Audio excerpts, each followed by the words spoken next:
Жапакеев: ири суммадагы акча уурдагандардын иши биринчи каралат.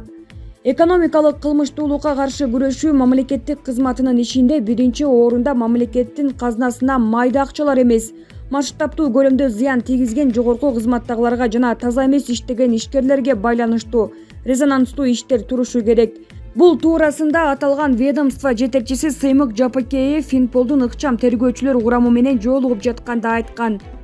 Борбордук аппараттын кеңешмесинде коррупция менен күрөшүү боюнча Финполдун кезектеги күрөшүү, экономикалык коопсуздукту камсыздоо, андан сырткары коомчулукта талкуу жараткан кылмыш иштери боюнча жасалчу жумуштардын планы макулдашылган. Өлкө жетекчисинин түз тапшырмаларын аткаруу боюнча конкреттүү чаралар, иштин жыйынтыктары туурасында маалымат берилди.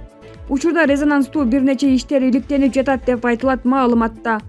Жапакеев республикадагы бардык аймактык бөлүмдөрдө ишти күчөтүү, өлкөнүн экономикалык коопсуздук деңгээлин бекемдөө жаатында иштин майнаптуулугун арттыруу, мамлекеттик бюджетке келген чыгымды кайтаруу, таза бизнести ишенимдүү коргоону камсыздоо боюнча тапшырмаларды берген.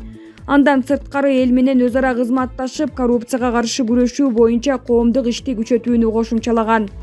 Жапакеев мыйзамга баш ийген жарандарга карата финансы полициясынын кызматкерлеринин мыйзамсыз же ыйгарым укуктарынан артыкча пайдаланып кеткен учурлары боюнча маалымат жетсе катаал чаралар көрүлө тургандыгын айткан. Булак Медиаплов, Чекит Азия.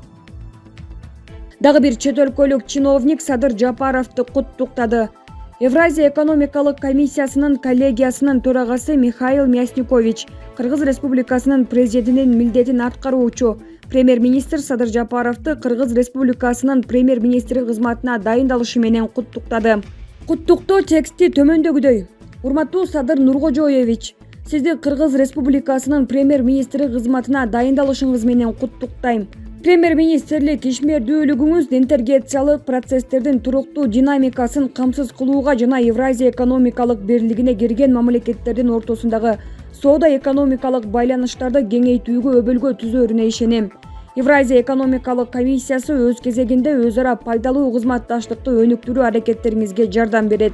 Сизге жана Кыргыз Республикасынын өкмөтүнө Кыргызстандын элинин жыргалчылыгы үчүн жасап жаткан ишиңиздерге ийгилик каалайм. Михаил Мясникович. Булак факт Чекит КЖ.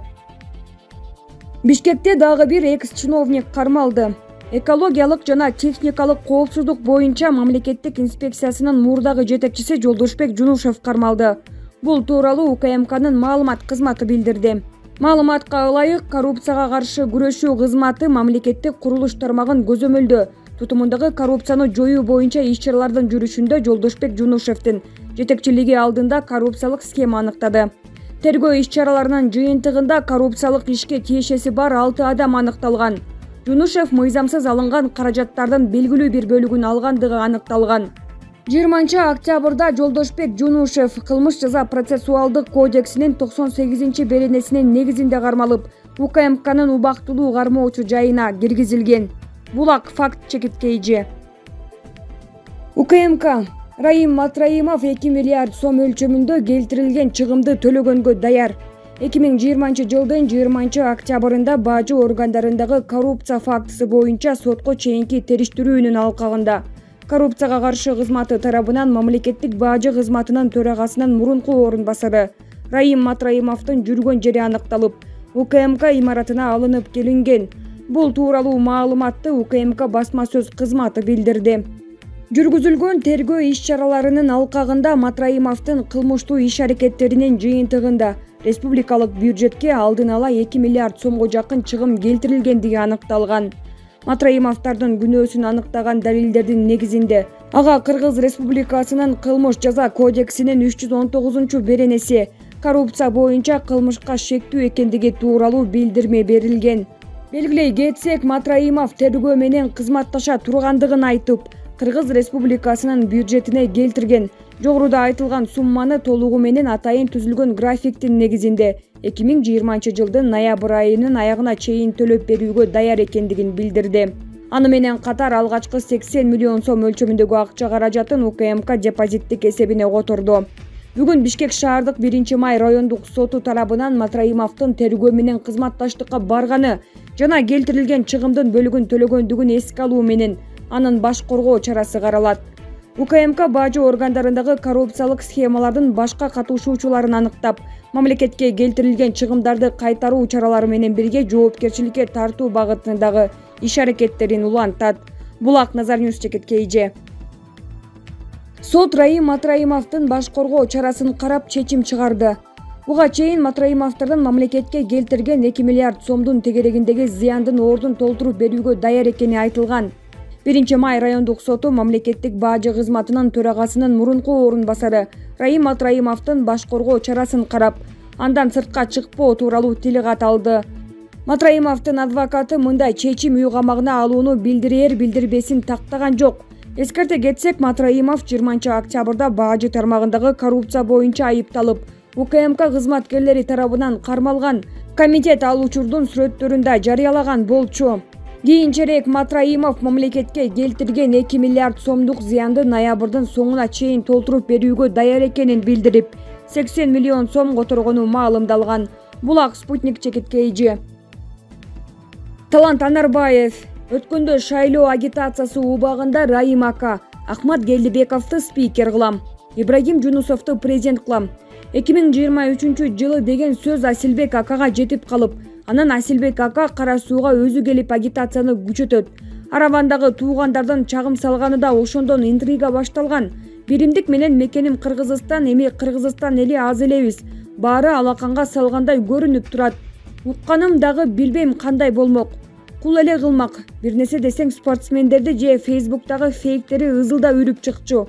Мен Раим үчүн 1000 спортсмендерди алып чыгам, колдоп тике турам дегендер да болгон. Арам оокат аш болбойт, али көп нерсе алдыда. Арам иштер көп чыгат. Аллахтан корк. Булак Facebook. Акылбек Жапаров Садыр Жапаровду жандап жүрөбү. Мамлекетте кантип тоноонун жолдорун өздөштүргөн саналуу адамдар бар экени маалым. Аларга бийликтин алмашканы кептеле эмес экендигин турмуш көрсөттү. Төңкөрүштө тепкилеп сабаса деле болбой, сымаптай кылтылдап барып, майлуу жерге отуруп алып жатышат. Маселен Акылбек Жапаров ТЭТиги Совет доорундагы Абсамат Масалиевдин маалынан бери май талканда 30 жыл бою жеп ичти, тоноду, кабат-кабат имараттарды салды, бирок тойбоду. Дагы деле бийликке жутунуп жатат. Бизге жеткен маалыматтар боюнча Акылбек Жапаров президенттин милдетин аткаруучу Садыр Жапаровду жандап жүргөнү канкууланууда. Садыр Жапаров эстүүлүк таанытып, мамлекетке пайдасынан зыяны көп Акылбекти акырын иттен чыгарып койгону жакшы.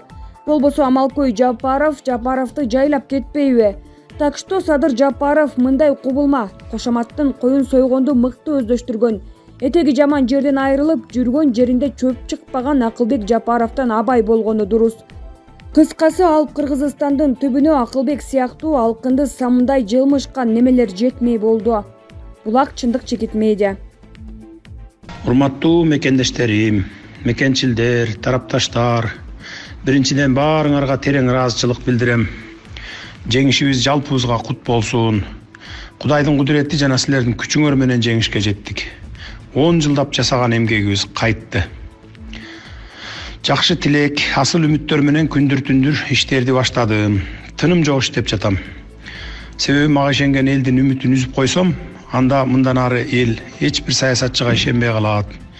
Элдин ишеничи өчкөндөн кийин мамлекетибизге коркунуч туула баштайт.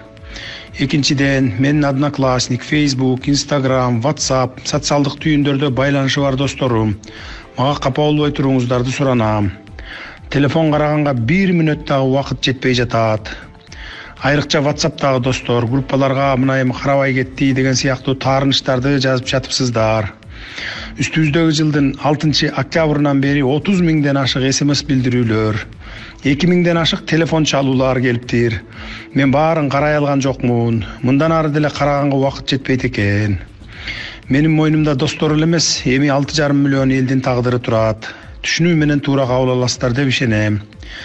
Ошондуктан жок дегенде бир 5-6 ай мамлекеттин ишин бир нукка салып алганга чейин таарынбай туруңуздарды суранам.